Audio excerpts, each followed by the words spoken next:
Private Lender Podcast, episode 138. The Private Lender Podcast quote of the day comes to us from Seth Klarman, who said, "Investing is the intersection of economics and psychology." This is the Private Lender Podcast, the show that shares practical advice and know-how for new and seasoned lenders. From private mortgages on single-family houses to joint ventures on commercial projects and beyond. Discover details about investment vehicles that you won't find at your local bank or online broker. Listen and learn from private lenders and real estate investors, as well as from professionals and entrepreneurs, as they share the details, strategies, and the insight that allows for successful and prosperous lending. Now, get ready to increase your ROI. Here's your host, Keith Baker. Hello, Private Lender Nation, and greetings. Welcome to episode 138 of the Private Lender Podcast. I'm your host, Keith Baker, and I'd like to thank you for sharing your time with me today, as well as your ears. If you're looking for practical tips and advice on how to put the power of the banking system into your investment accounts, then you are indeed in the right place. But if you want to learn from my mistakes so that you can, 1, avoid them, and 2, profit from them, well, then pull up a chair and pour yourself a drink, my friend, because this podcast is just for you. See, I'm dedicated to giving people just like you and me the knowledge and confidence for successful and profitable private lending, the most passive form of real estate investment known to man. In today's episode, I sit down and talk with Max Keller, who's up in the North Texas area, the Dallas-Fort Worth Metroplex. And Max is using a very unusual strategy for finding his deals, and that is to use books to get his sellers to know, like, and trust him. That's right, I said books. But before we dive into the heart of today's episode, got to do a little housekeeping. And I need to ask you, have you joined the Private Lender Podcast Facebook group? Well, why the hell not? Head over to the show notes page for the link, or simply go to Facebook groups and search for Private Lender Podcast. Answer a few quick questions so that I know you're serious and can follow instructions, and you will be let in, and you'll get to hobnob and mingle with private lenders from all over this great country of ours. Yes, we may be divided, but it's still a great country. And also head over to privatelenderacademy.com, click on apply now to learn more. And if you want to get your private lending off the ground for possibly some opportunities to, just bounce a few ideas off of me, or perhaps we could even go down the coaching road if you like. But anyhow, to do that, please go to privatelenderacademy.com, click on apply now, I should say. All right, so housekeeping is finished, and now it's time to get down to the brass tacks of today's episode. Max Keller came recommended to me by someone I hold dear in this industry, the podcast industry. Julie Houston, thank you. She has helped me out in ways, mindset, technical, process, just things that I wouldn't think of. She's helped me, and she hasn't charged me a dime for it. All of her advice has been for free. I maybe a lunch or two here or there, but considering the value that I've received from Julie, I'm definitely in the deficit. So Julie, thank you. Big shout out to you. And thank you for introducing me to Max. This has been, a game changer in many ways for me, and thinking about this, and just it helps expand the mindset into what's out there. So I'm babbling already. I think it's best just to get to the interview and let Max discuss and describe how he uses books and how he's helping his students to get, some pretty solid leads and generating some nice leads for some nice property acquisition. So let's go ahead and jump into the interview with Max Keller. Lender Nation, I am pleased to have Max Keller on the podcast today, who was formerly a teacher, now is a full-time real estate investor, but more importantly, he can teach you how to write a book. That's right, I said how to write a book. So please welcome Max. Welcome to the Private Lender Podcast. Hey, good to be here. Awesome. Let's go. Max, like I said, we were talking in the pre-meet, you come highly recommended from a friend of mine, so that gets the door. But the fact that you were a teacher, that's something I've always wanted to do. And hence, with the Private Lender Academy, I'm finally coming to get to that point. So my path is a little bit reversed from yours. But tell me, just real quick, what brought you to this moment here on the show? How'd you get to the world of real estate and books? Yeah, they call it, I hear that phrase, overnight success, lifetime in the making. And that's the way it feels. Everything that I did just kind of built on itself. But before I was in real estate full-time, I was an algebra teacher at a Title I school. I coached football, basketball, and track. Taught algebra, and I loved it. The only thing is I just wanted to make more income. My goal was just to, take a more passive approach and just get maybe 1 or 2 rentals a year.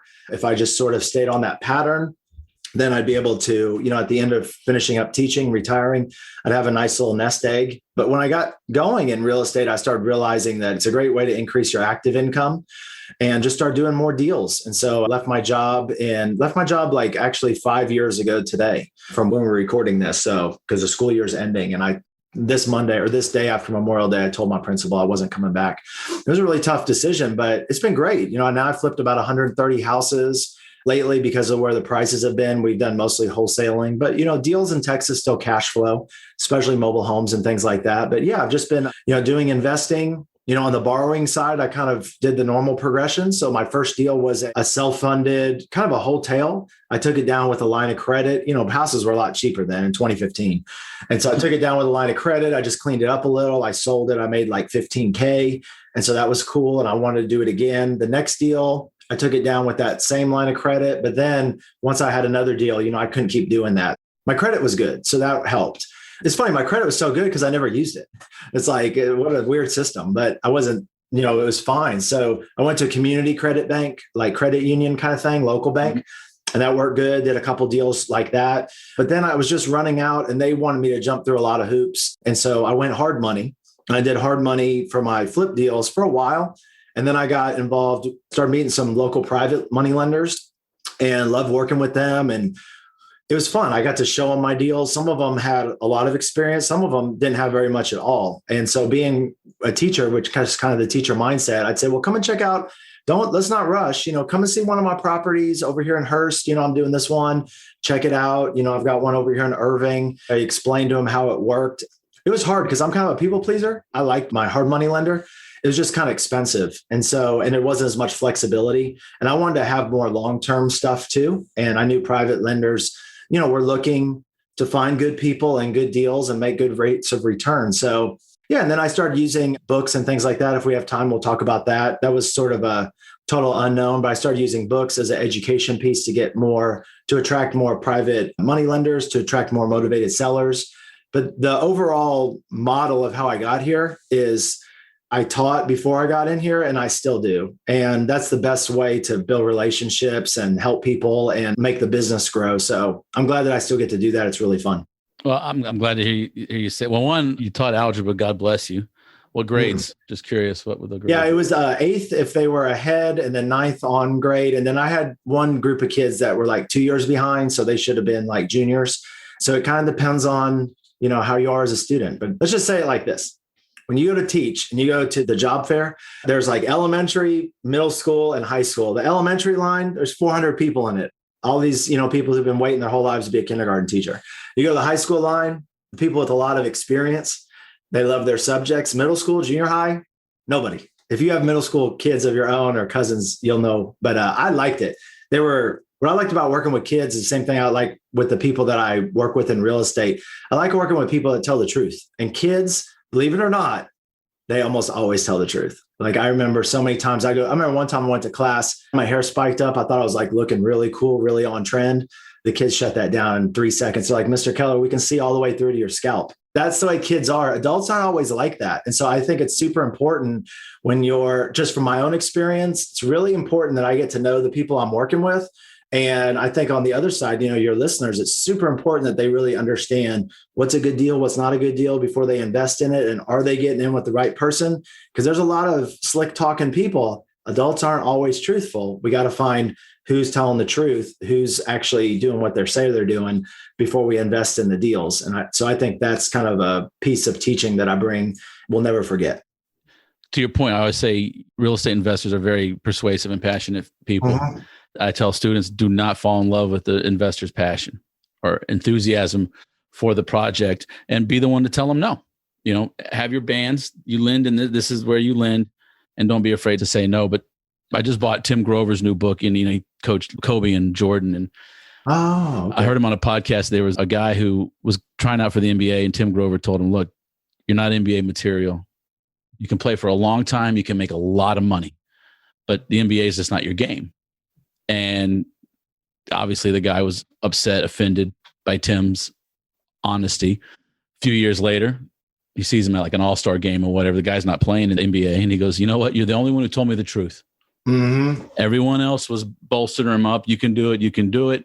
Right. You know, and Tim was like, you're just not there. And I don't remember if it was a talent or a mindset thing, but he could see, you know, like this guy's a great athlete. Yeah, but the NBA is not for you. Go to Europe, you'll kill it. You know, but he wasted his time. That honesty of youth with the children of telling you exactly how it is, I believe, into, you know, following that. So I have to ask this because we're coming out of the COVID situation. This is the middle of 2021. You spoke to your wholesaling right now. Just you're up in the Dallas-Fort Worth area. How crazy is the market up there? Bidding wars, above ask, like what's what are the metrics that are going on? For most people, that's the way it is. For us, for the deals that we do, it's not like that, but it's because the way that we market is totally different. You know, we started marketing very different back in 2017 because what was happening so for most people, like I said, it's really tough. I got a call from a lady, Diana, on last Thursday, and it's another exclusive deal. We're getting a lot of exclusive deals, but it's because the way that we're reaching out to people is so different. You know, like I said, we're leading with value. We're leading with education. Not that other people don't have that too. It's just, you know, most folks are getting lists. Most folks are marketing for deals, in my opinion, totally wrong. And the way that they're marketing for deals, within a few more years, it's going to be totally obsolete. The methods that are being used right now, traditional marketing methods, are going to be obsolete. And the reason is because Wall Street, big hedge funds, they have a big appetite for single family homes. They have a big appetite for them in our neck of the woods. They're still cash flowing. They have a lot of data. They have a lot of technology. They have a lot of resources, and they can pay more than most people are willing, you know, to pay. And so what we've done, and it was just sort of by accident, and it's really worked out good, is like, you know, just a little context. Back in 2017, you know, I was on track to do about 30 deals for the year. But I felt like every house I was going into is just like what you're saying. I was like interviewing for the deals, and it was like, take a number. I remember going to this one house in Grand Prairie. This was 4 years ago. And I remember this particular house. I mean, there was literally 20 investors in the house. And so when you're doing deals like that, I call them a win-lose. So the homeowner wins because they get a price that they wouldn't have gotten 2 or 3 years ago, but you lose because you're taking on the same amount of risk, but you're not covering that risk. And if you have a private lender on that deal and you're doing these skinny deals, now their money has more risk. And so it's a real situation that's going on. Like I said, how we've circumvented it is 2 ways. One, I found a niche that I like to work with. So I made a list of all the deals that I had done. Like I was up to about deal number 50 in 2017. I made a list of the deals and I put the criteria of like the people I wanted to work with. And so for me, it was pretty simple. I want to make good profit on a deal because it takes me about the same amount of time to flip a house and make, 40 than it does to make 20. So I was like, I need to just stick with the better deals. The other one is I didn't want to work with people when I make an offer, they like would resist. It's like a tug of war. Like, no, my house isn't worth that much. What are you talking about? It's like, well, I'm the expert. Like I do this all day. This is what I'm talking about. I wanted to work with people, who saw me more as like their consultant, their trusted advisor. And I wanted to have fun. I didn't want to work with people that I had to go bail out of jail and they were yelling at me on the phone and all the things that went with my traditional motivated seller marketing. And so what happened for me was 2 things. One is when I looked through my deals, most of them didn't meet all 3 criteria, but the ones that did, they were all seniors. And I was like, seniors. And I started to peel back. I was like, okay, I want to work with more senior homeowners. What marketing is helping find those folks? And I found out that my traditional marketing wasn't where they were coming from. I was getting people just by accident. They see us in the neighborhood. Their family members would call us, but they would close at a lot higher rate. I found they were like slow to trust, but when they did trust you, they were very loyal. They wouldn't go behind your back for $100. Or somebody, Redfin's going to give you $2,000 more. And so I was getting these deals that I was making an offer. Somebody else was like 10,000 more and they were still taking my offer. I didn't know why. Like there's times in our business where things are working, but we don't know why they're working. But if you don't know why, you can't duplicate it.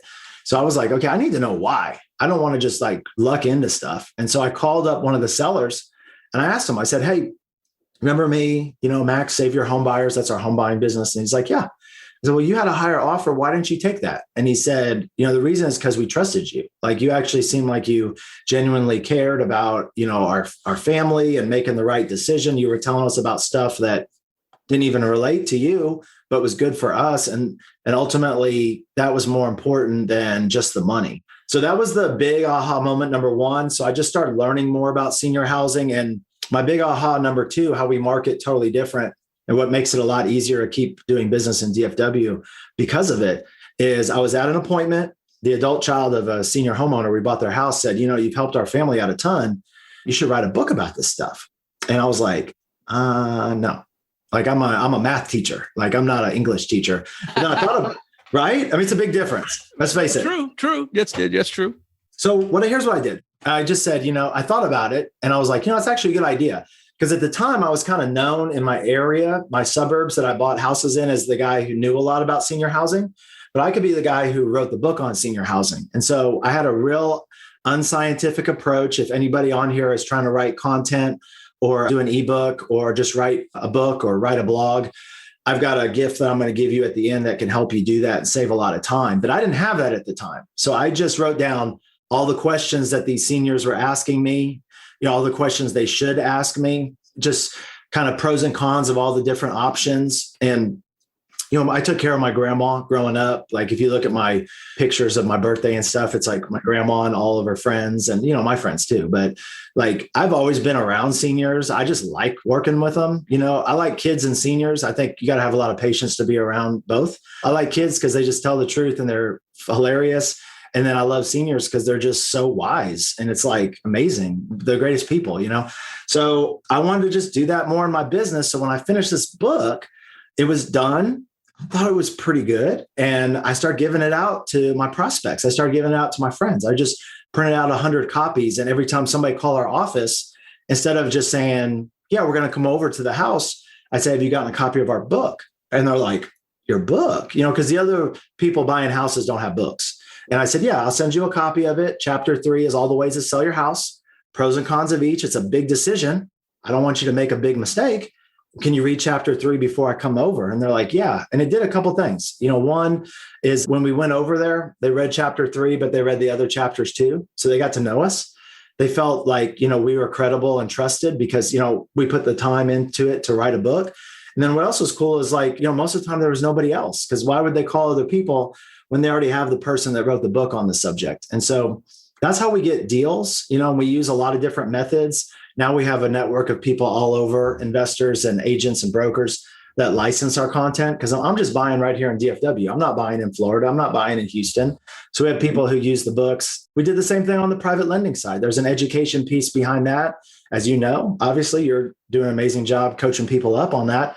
So we just give people our book about, it's been cool. It's been cool. I call it share and attract. We just share what we're doing with people. We attract the people to us that want to work with us. There's kind of like hunting and trapping. And so some people love hunting people down. They love the thrill, the chase. I've just never liked that. I never really liked hard closing techniques. It just felt really unnatural. But trapping is where you just basically set out the bait. This is what the opportunity looks like. And if they come to you, then they come to you. And those are always better people. So that's what we do. And that's why it hasn't been so much of a pinch for us, because what we're doing is, like I said, very, very different. I would only correct one thing you said in trapping. It's an apt description. It's accurate. It's not wrong, but I would say you're qualifying your lead. Oh, I like that. That sounds better. Yeah. I mean, that sounds good. I understand. Yeah. I'm not a hard closer, Chase. Are we going to do this or not? Right. Like that's kind of my attitude, but there's a whole lot to unpack there. Let me just back up just a little, because I have looked through the private lender blueprint, and I think it's a great tool for someone who they're coming to this new. They're tired of the Wall Street. I regret, as we record this in early June, I did not buy AMC stock this morning or last Friday for the gambling of it. But I found that the blueprint was a great way of explaining and knocking out, like you said, a lot of those questions of how is this secure? You get a first lien, so on and so forth. Where I'm at, it's that next level. Let's get into more of the theory of lending. Let's become bankers. If you're listening and curious, I would definitely get a copy of the private lender blueprint, especially if you're an investor trying to raise private money. It is a great tool to start. I'm new to marketing. So in everything I've read, like you just done, like the textbook, listen to the market. Like, what do they want? Like, find out what the problem is and then fit the solution to that problem. And you're killing it. And who would have thought it was a book? Well, I wouldn't have a million years. I follow Dan Kennedy. I don't know if you know him, but he's a pretty famous marketer.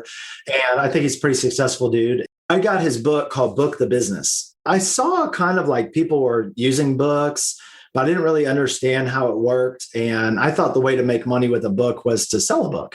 He said that if you, in the book called Book the Business, which I highly recommend to anybody who's thinking about doing a book, whether it's a licensed book or it's their own book, for anything business related, read that book. And in the book, he says, if you list 100 ways to make money with a book, dead last one would be to sell it. The only people who make money selling books are people who are already famous, or, people who, it's just like fiction, but like they're really rare, but for a nonfiction how-to book in a high margin industry, which is what we're in, as a way to, like you said, qualify the prospects that you're working with, really qualify both ways. The positioning that you get with a book, the ability to go and, speak at events. I've spoken at my county's probate attorney association meeting. I mean, do you think that 40 probate attorneys know people who need to sell their house? Like they might. Yeah. And it's like, when I would call up other businesses and say how, I'm looking for homeowners to help, they'd be like, well, what is your title? Right. And it's like house flipper. And they're like, oh, no, I already know like 40 people who do that in my market. My brother-in-law just quit his job. The barista at Starbucks is a house flipper.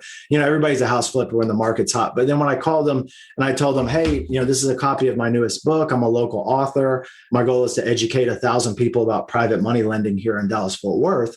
Then all of a sudden, it changes. I didn't go to law school, but they see me as a peer.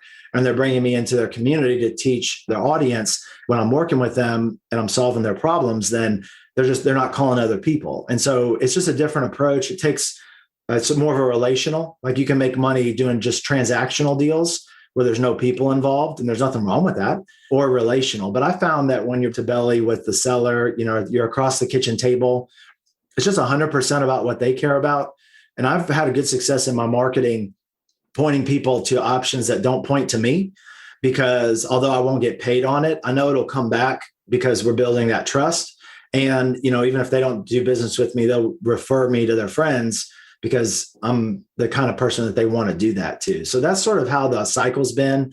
And I really, thank a lot of my friends and coaches and people who've helped me to really hone in the book marketing. And now I think we do it better than anybody else in the real estate investing space. We have over 100 students who license curriculum, and they're very successful investors, agents, brokers.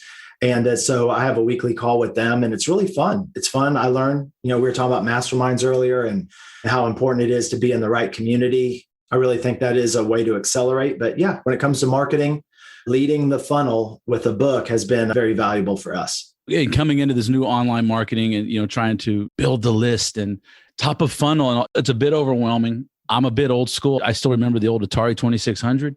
So, I remember 4-bit graphics and rotary phones. So now I sound like my dad. But anyhow, to me, writing a book, it seems like a daunting task. And you are helping folks through licensing. Are you helping folks write the books as well, come up with their books? We have some people in our network that we can refer them to if they want to make their own book. They can put together one. It's all about like what their business purpose is, what they want to do with the book. And there's so many different kinds of books out there. I would go to my friends' offices and they'd pay like $5,000 to be in one chapter with like 20 other people. And I'd be like, what's that book over there? And they're like, oh, I did this book. And then I gave it to everybody at Christmas. And then all the extra copies just like pretty much sit in my office. And so I knew I didn't want to have a book like that. I used to be in financial services when I was in college, and I went to UT Austin. And when I was in college, I wanted to be a stockbroker. The only problem is the industry had switched, and it switched from the stockbroker world to more the financial advisor world. And most of the people who have assets, are 60 and up. So I looked like I was about 12 when I was in college. So I just didn't see it as like something that was going to really work that well right off the bat. I met a lot of financial services people who would use books to market their business because, when you have your Series 63 or 7 license, there's a lot harder, stricter regulations than just, having a real estate license. It's a big deal. And so they would lead with the education, like you were said, top of funnel content. Our top of funnel content for our licensees and for our business is our book. It's our education. We're not in a special ad, category or any of that, because we're not making offers of investing. We're not making offers.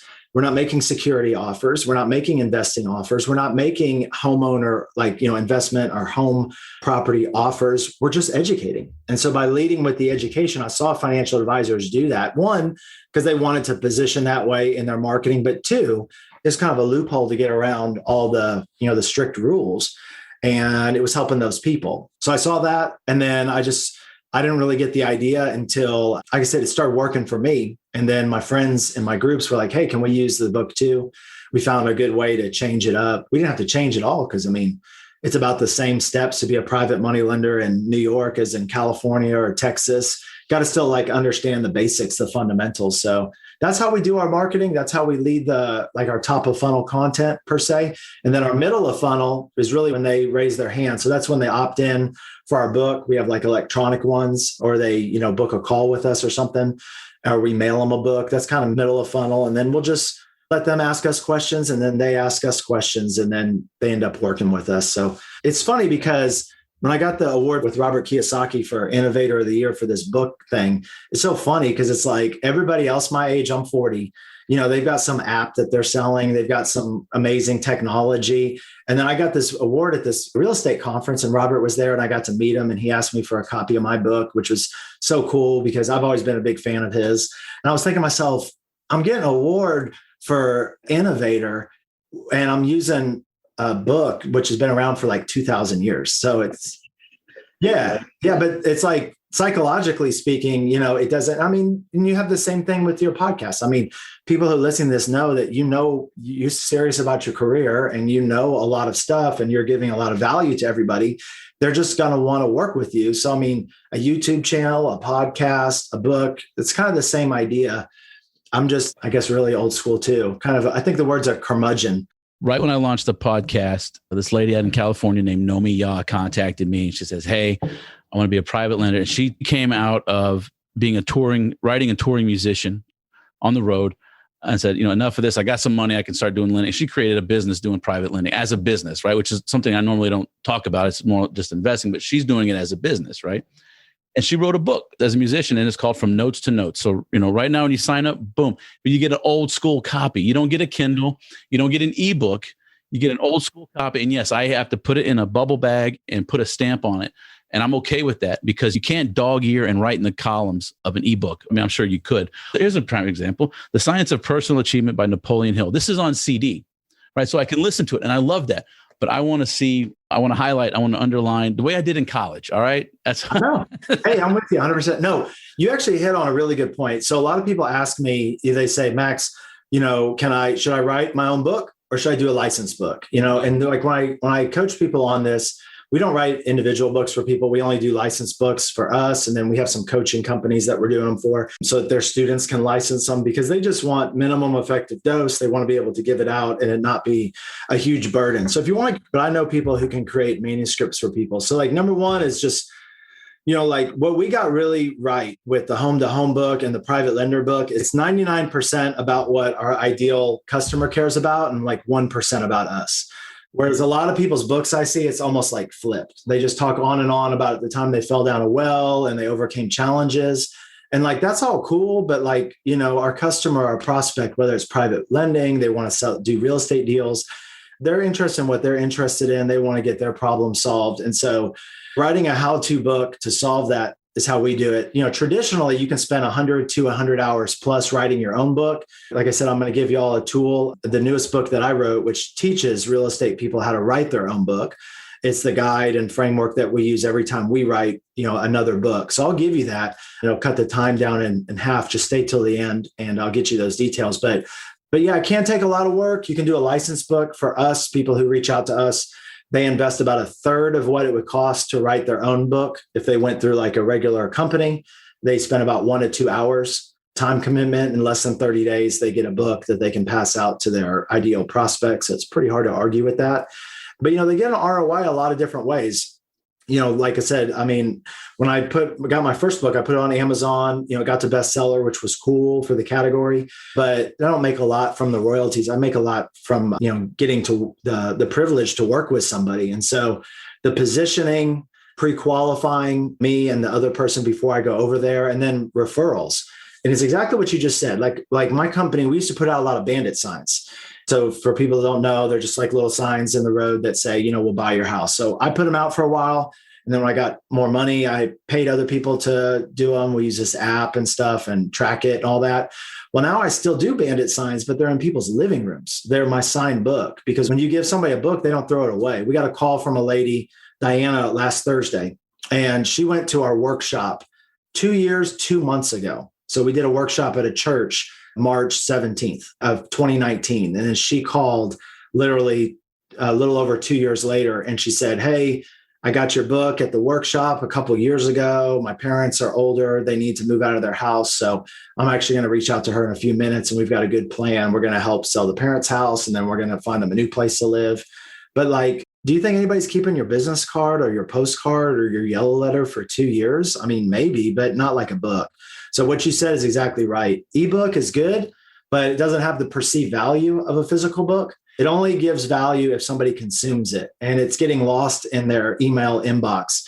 But a physical book, when we give somebody our book, whether it's the private lending book or the motivated seller books for seniors, I mean, it competes with the other signed autographed books from the author on their coffee table, which you're like the only one. So our best marketing real estate is actually inside people's homes. And these are my best salespeople, to be honest, because they always get the message right. My books, I don't have to pay them commission. They're very patient. They'll actually wait in somebody's house for 2 years. And then the day they decide they need to sell their house or get involved in real estate investing, they're there and all my contact info's in there. So it's a great way to market a business. So if you hadn't thought about that before, that's something to think about, and you can continue the journey. We'll give you the link where you can get more info. And then if, on the other hand, when you're trying to vet out people to work with, are they giving you the whole story or not? Are they teaching you, or are they just, showing you the bare minimum? And then just decide who you want to work with.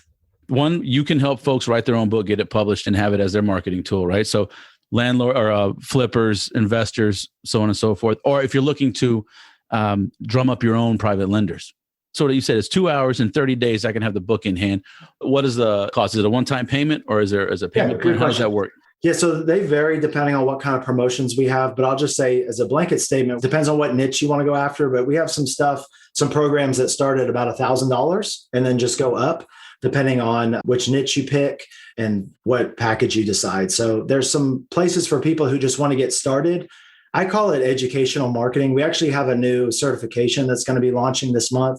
And I didn't even plan on talking about it, but it's called Certified Housing Educator. And so the point around that is we're walking people through some training. We're giving them access to some materials that they can give out to homeowners. So it's mostly on that side. It's for, investors, agents, brokers who are out looking for, more business. And so that's just sort of the mindset. But yeah, our stuff starts at about 1,000 and then goes up from there, depending on which thing they want to use. And we can answer all those questions and give people info. I could see loan officers, inspectors, and other folks, sort of utilizing this model, and maybe not licensing the blueprint for private lending, but that'd be a different one.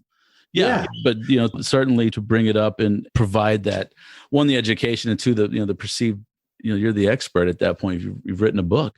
Pretty much any business where you have to get somebody to say yes to something. And in order for them to say yes, you have to explain something. And the more complicated it is, really the better. That plays into a book really well. So if you're doing transactional deals where there's people not involved, book's probably not going to really help you. But if you're doing the type of deals where there's a natural education curve, especially in businesses where people don't do this like every day, like you don't really need a book to go grocery shopping because you're doing it all the time. But if you're selling your house every 7 years, or, you've been working 30 years to build up a nest egg and now you want to start investing it, it's just not something that you're looking at like every day, like that lady's book, you said notes to notes.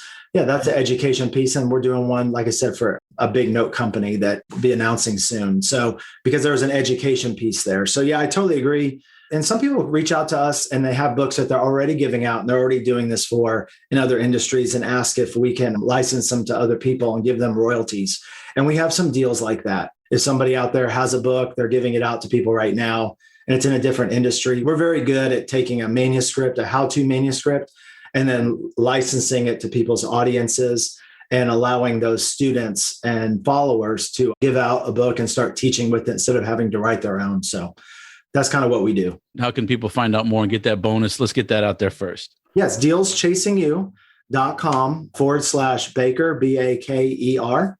So if they go to that link, dealschasingU.com/Baker, then they can get the Real Estate Investors Book Writing Checklist. It's basically the framework that we use to write all of our books.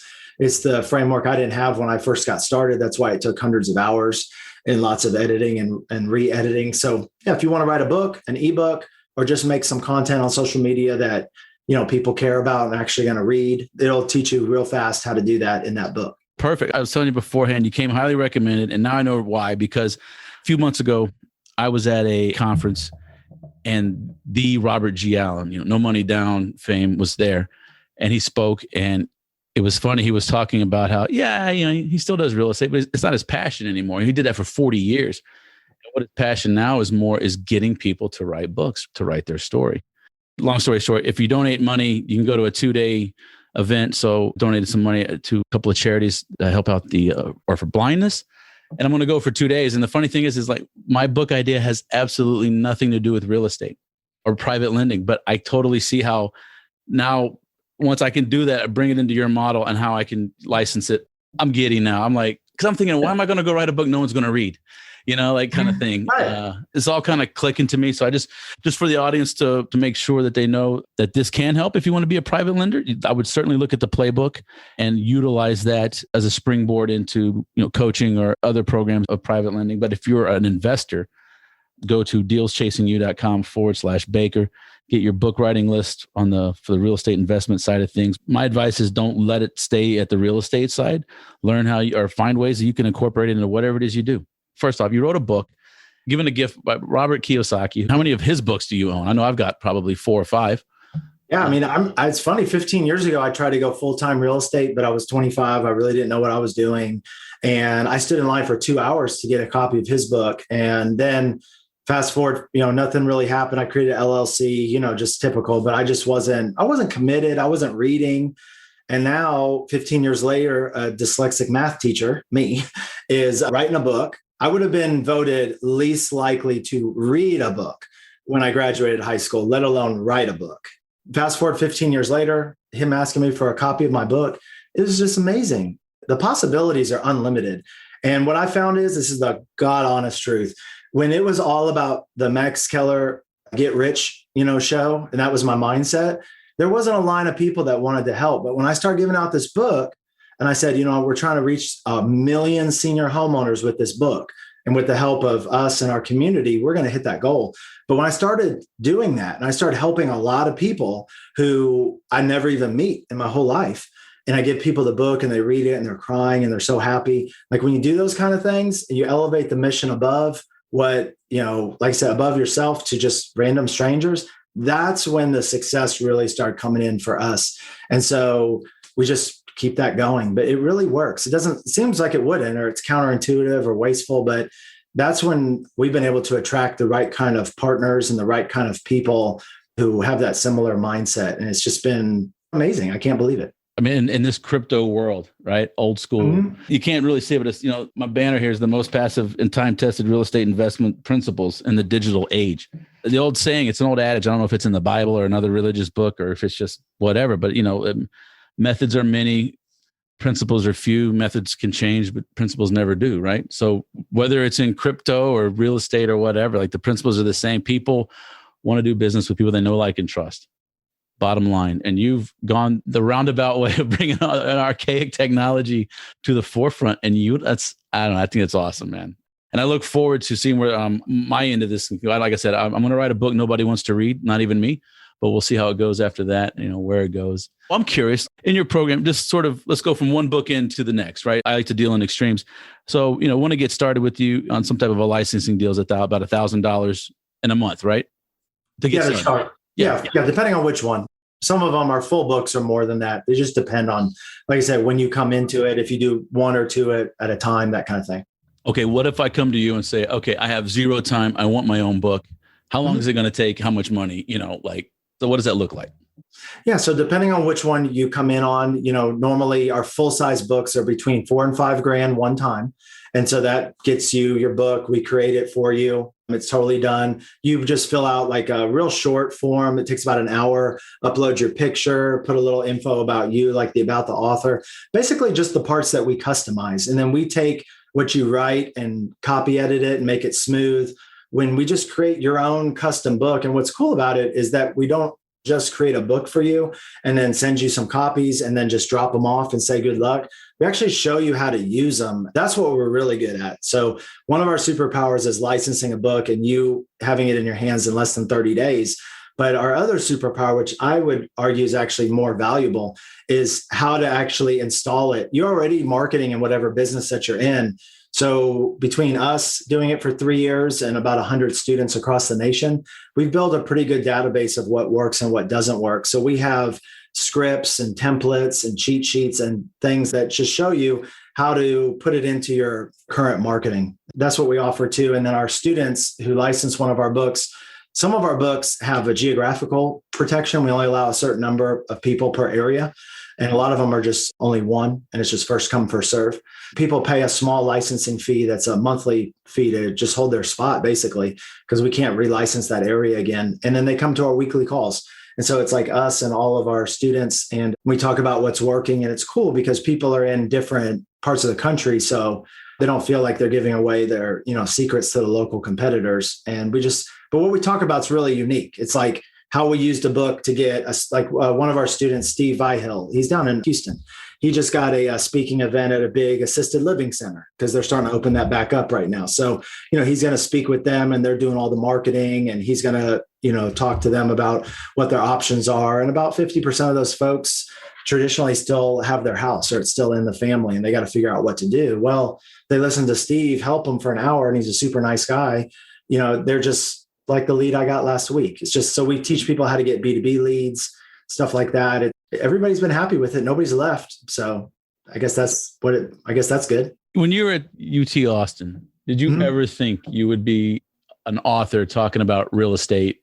And did you ever see any? Never in a million years. I can't even think of anything. I only read 7 books for the first 35 years of my life because I'm dyslexic. It's really hard to read. I actually didn't even know I was dyslexic until I was an adult. And I started trying to read more when I got into real estate because I noticed all my friends were just reading. And I was like trying to read and it wasn't going good.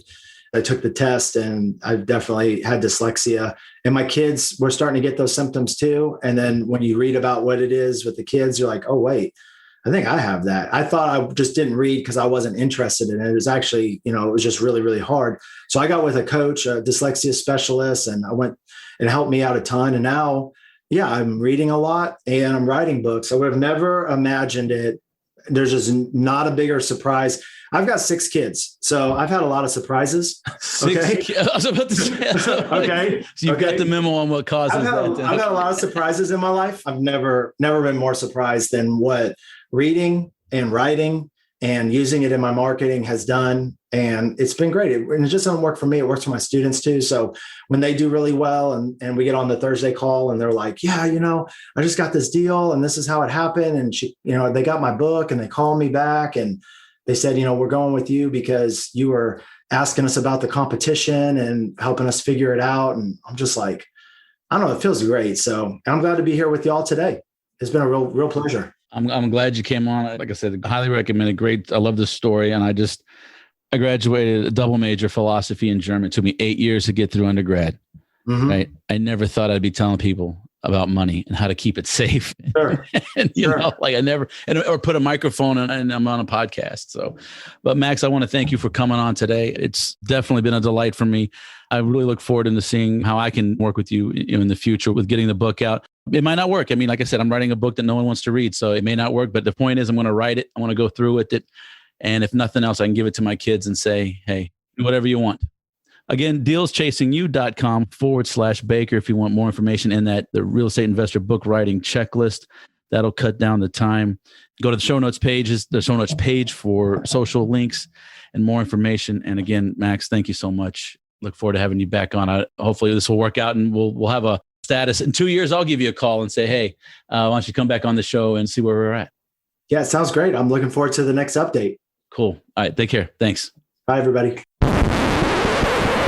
And there you have it, folks. I'd like to thank Max Keller for coming on the show today and for sharing his story and his unique strategy for generating leads with the book. And I'm looking forward to seeing what that can do for me as well. Look, guys, here's the deal. I don't charge any money for the show, but there is a cost.